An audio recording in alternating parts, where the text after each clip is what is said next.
Trump versus Harris. The American presidential debate is finally here. That is, if you can even call it a debate, because both sides flung their fair share of lies, information, and dodging questions. 但是其实我看到的并不是辩论呢。What I saw was a UFC-style diss battle, yo, and it was bloody. So where everyone else is giving their in-depth analysis on who said what, and who made what point at what time, today on 好机车频道, we're gonna take an up-close and personal look at who threw the most brutal punches, took the best takedowns and traps between the orange man and the chameleon. And you already know what it is, 爆米花饮料代志大条. So a few days ago, America's most accurate polling system were at it again. The New York Times and Siena College released the latest update, and the results made it crystal clear. The Kamehameha honeymoon, aka Brat Summer, was officially over.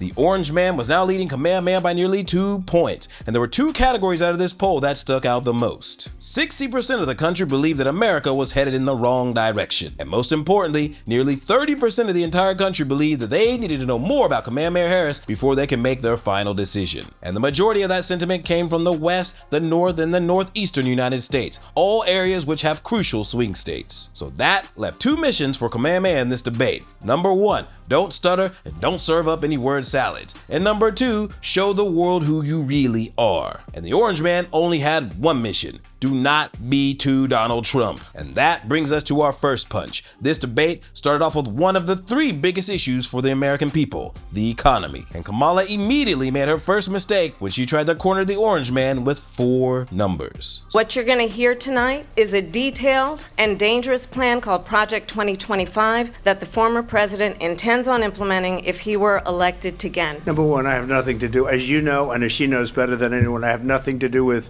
Project 2025. I haven't read it. I don't want to read it purposely. I'm not going to read it. This was a group of people that got together. They came up with some ideas. I guess some good, some bad, but it makes no difference. I have nothing to do. Everybody knows I'm an open book. Everybody knows what I'm going to do. So, although Trump has said it over and over again, he has to remind Kamala that he ain't about that Project 2025 shit, yo. So you think after that, Kamala would drop it, now that she knows it ain't true.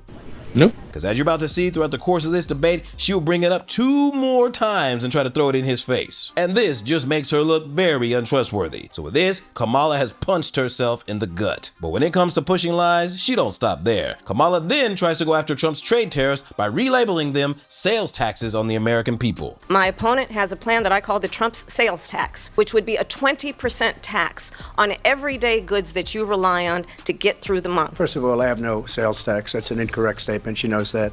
We're doing tariffs on other countries. Other countries are going to finally, after 75 years, pay us back for all that we've done for the world. I took in billions and billions of dollars, as you know, from China. In fact, they never took the tariff off because there was so much money they can't. It would totally destroy everything that they've set out to do. They're taking in billions of dollars from China and other places they've left the tariffs on. Wow. So not only does Trump expose her for lying, but he then calls out the Biden-Harris administration for actually keeping his tariffs. And you might be thinking, oh, maybe 他有留下来一滴滴嘛. Nah, fool. The Biden-Harris administration kept 95% of Trump's trade tariffs when they took office. Wow. So this is a bloody nose for Kamehameha, and in a minute, she's about to get a very fat lip at the hands of Trump. He invited trade wars. You want to talk about his deal with China? What he ended up doing is, under Donald Trump's presidency, he ended up selling American chips to China to help them improve and modernize their military, basically sold us out, when a policy about China should be in making sure the United States of America wins the competition for the 21st century, which means focusing on the details of what that requires, focusing on relationships with our allies, focusing on investing in American-based technology so that we win the race on AI, on quantum computing. 阿姨，你不是看新闻吗? Everybody knows that Taiwan sold chips to China during the Trump administration, yo. In fact, this is actually part of the reason why Trump accused Taiwan of stealing their chip business. But it ain't gonna stop there, as Trump is about to fatten that donkey lip big time. First of all, they bought their chips from Taiwan. We hardly make chips anymore because of philosophies like they have and policies like they have. I don't say her because she has no policy. Everything that she believed 3 years ago and 4 years ago is out the window. She's going to my philosophy now. In fact, I was going to send her a MAGA hat.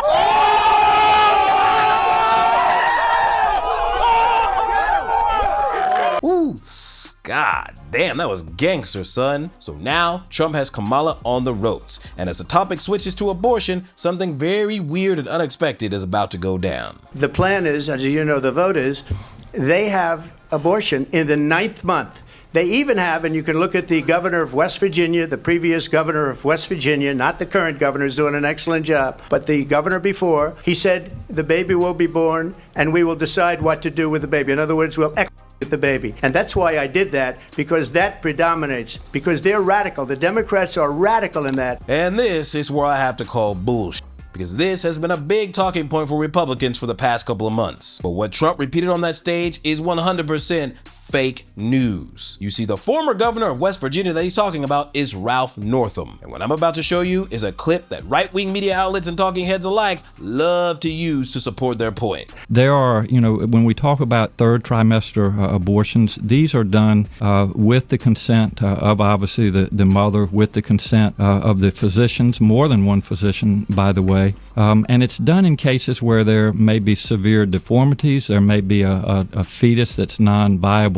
So in this particular example... So the part you just watched is the part that all the right-wing news organizations and Trump conveniently leave out. And this next bit is what they actually quote. If a mother is in labor, I can tell you exactly what would happen. The infant would be delivered. The infant would be kept comfortable. The infant would be resuscitated if that's what the mother and the family desired. And then a discussion would ensue between the physicians and the mother. So as you can see, when you watch the entire clip, it has a completely different meaning. My man is talking about a very special circumstance where the child cannot survive outside of the mother's body. But Trump twisted that shit for his own agenda. So here, Trump straight up 打自己的脸呢. And Kamehameha is about to feel a little bit left out and join in on the self-punching because she's about to bring up the Project 2025 lie once again. If Donald Trump were to be reelected, he will sign a national abortion ban. Understand, in his Project 2025, there would be a national abortion, a monitor that would be monitoring your pregnancies, your miscarriages. I think the American people believe that certain freedoms, in particular the freedom to make decisions about one's own body, should not be made by the government. It's a lie. I'm not signing a ban, and there's no reason to sign a ban because we've gotten what everybody wanted. Democrats, Republicans, and everybody else, and every legal scholar wanted it to be brought back into the states, and the states are voting. I'm not in favor of abortion ban, but it doesn't matter because this issue has now been taken over by the state. So Trump has finally turned his fist in the right direction and said it very clearly that he will not sign a federal abortion ban. But the moderators, aka Kamehameha's henchmen, are about to seize a perfect opportunity to put Trump in a very bad position. Would you veto a national abortion ban if it came to your desk? Well, I won't have to. But if I could just get a yes or no, because your running mate, J.D. Vance, has said that you would veto it if it did come to your desk. Well, I didn't discuss it with J.D. In all fairness, J.D. And I don't mind if he has a certain view, but I think he was speaking for me, but I really didn't. So there are two very big problems here, but we'll start with the smaller one first. So Trump says that he never discussed the issue of vetoing an abortion bill with J.D. Vance, and that J.D. was basically putting words in his mouth. So this is a problem because it publicly shows that the president and the vice president are not on the same page, and they haven't even been elected to the White House yet. You better be careful. But hey, slight miscommunication, JD 可能误会了吧. A little bit of bad optics, but we can overlook it, right? But what we can't overlook is the big elephant in the room. Although Trump said he would not sign a federal abortion ban, when it came to vetoing an abortion bill, he did not answer the question. And for those of you who don't know, signing a bill and vetoing a bill are two very different things, yo. You're goddamn right.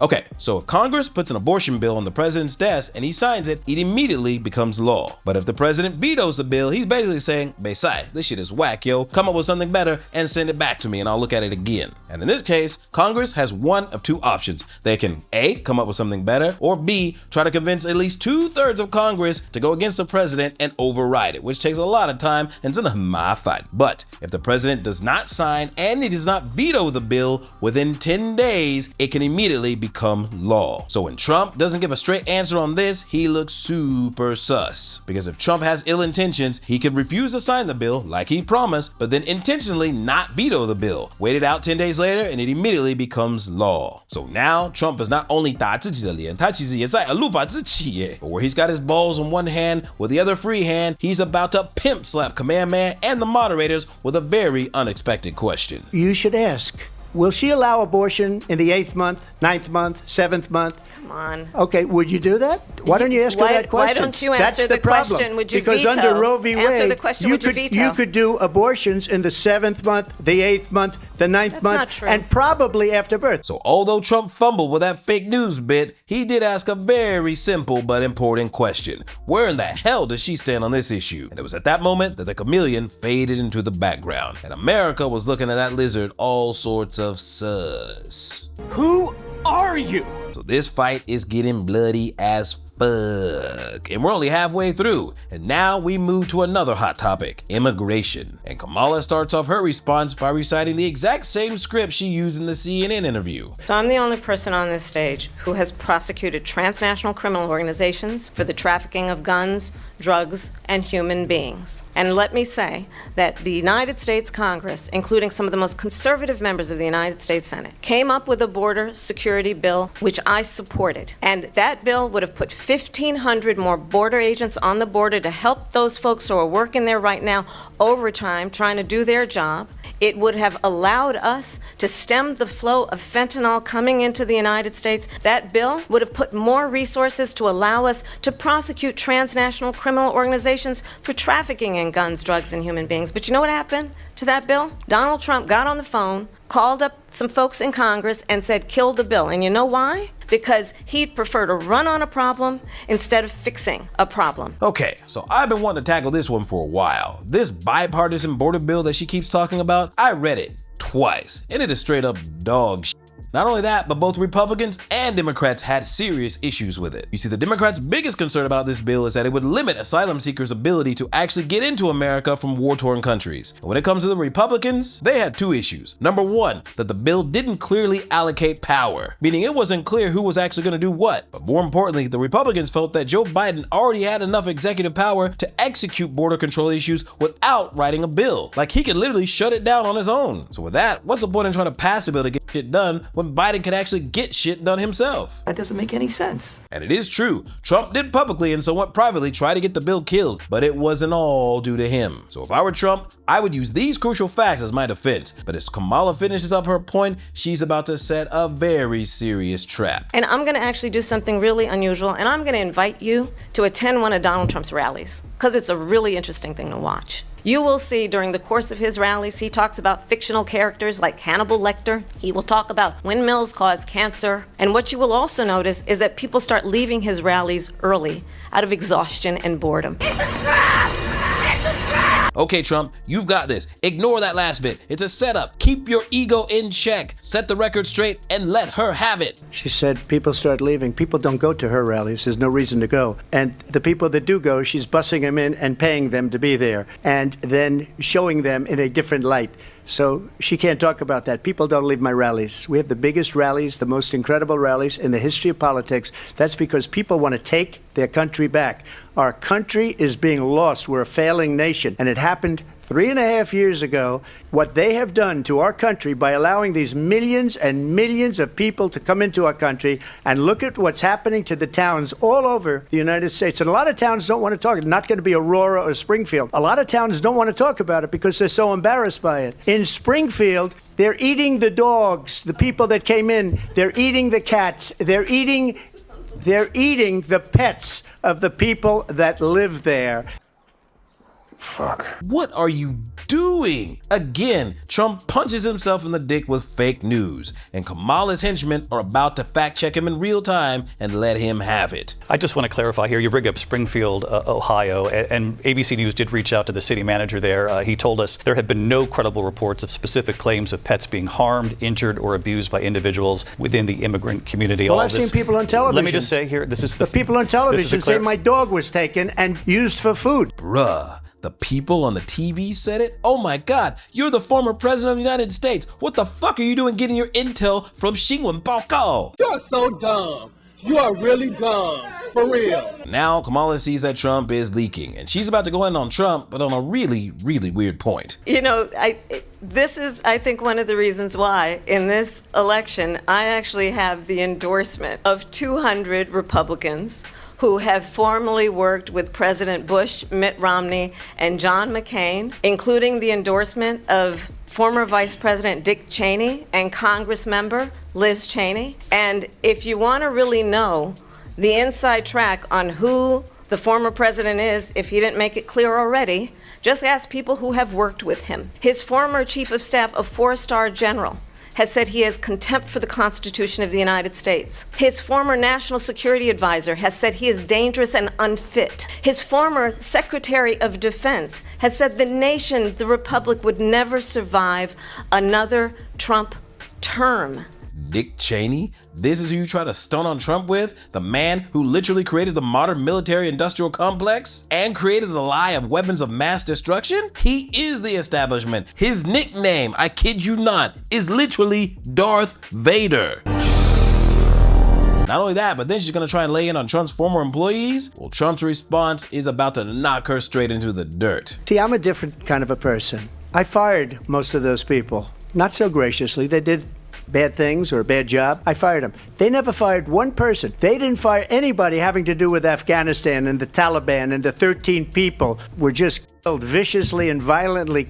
And I got to know the parents and the family. They didn't fire. They should have fired all those generals, all those top people, because that was one of the most incompetently handled situations anybody has ever seen. So when somebody does a bad job, I fire them. But they have done such a poor job, and they never fire anybody. Look at the economy. Look at the inflation. They didn't fire any of their economists. They have the same people. And here, the orange man delivers the perfect uppercut. This is the guy whose most famous punchline is, "You're fired. Get out of here." Just like he said, he got rid of people who sucked at their job. But under the Biden-Harris administration, they didn't fire anybody who fucked up. So we're almost down to 2 of the greatest punches of all. And it all kicks off whenever the topic switches to a very sore spot for the Biden administration: Russia and Ukraine. I actually met with Zelensky a few days before Russia invaded, tried through force to change territorial boundaries, to defy one of the most important international rules and norms, which is the importance of sovereignty and territorial integrity. And I met with President Zelensky. I shared with him American intelligence about how he could defend himself. So Kamehameha walked herself right into this one, yo. And in case you don't see it, once Trump finishes speaking in this next bit, you will. They sent her to negotiate peace before this war started. 3 days later, he went in and he started the war because everything they said was weak and stupid. They said the wrong things. That war should have never started. She was the emissary. They sent her in to negotiate with Zelensky and Putin, and she did. And the war started 3 days later. And that's the kind of talent we have with her. She is a horrible negotiator. God damn. So after that, it was really hard for Kamehameha to continue, and Trump would go on until Kamehameha would make an ultimately bad mistake and try to interrupt him. And then this happened. She was big on defund the police. In Minnesota, she went out. Wait a minute, I'm talking now. If you don't mind, please. Does that sound familiar?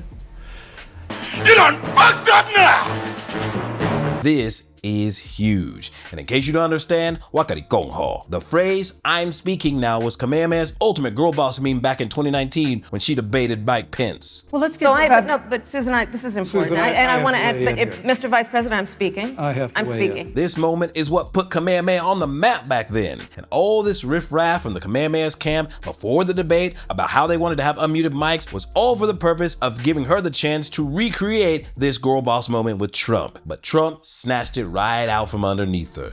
Gotcha, bitch! So what was once Kamala's biggest meme was now Trump's biggest meme. When he said that, she was completely speechless. So you would think with all the punches that Trump landed, he would have won this debate, right? Wrong, wrong, wrong, wrong.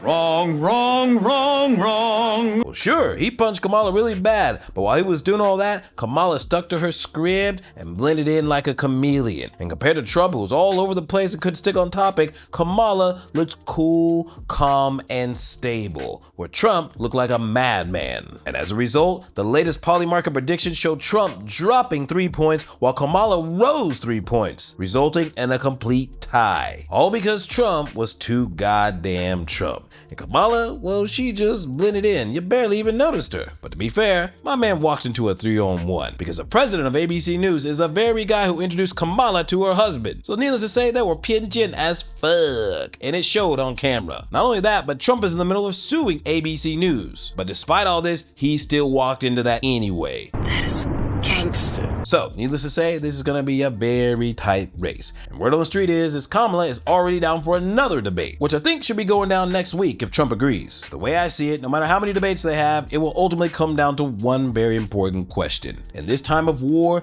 who do you see as your leader? The peppy cheerleader or the thuggish gang leader? Let me know what you think down below. Remember to like, comment, subscribe, and keep it civil, and I will see you on the flip side. Peace!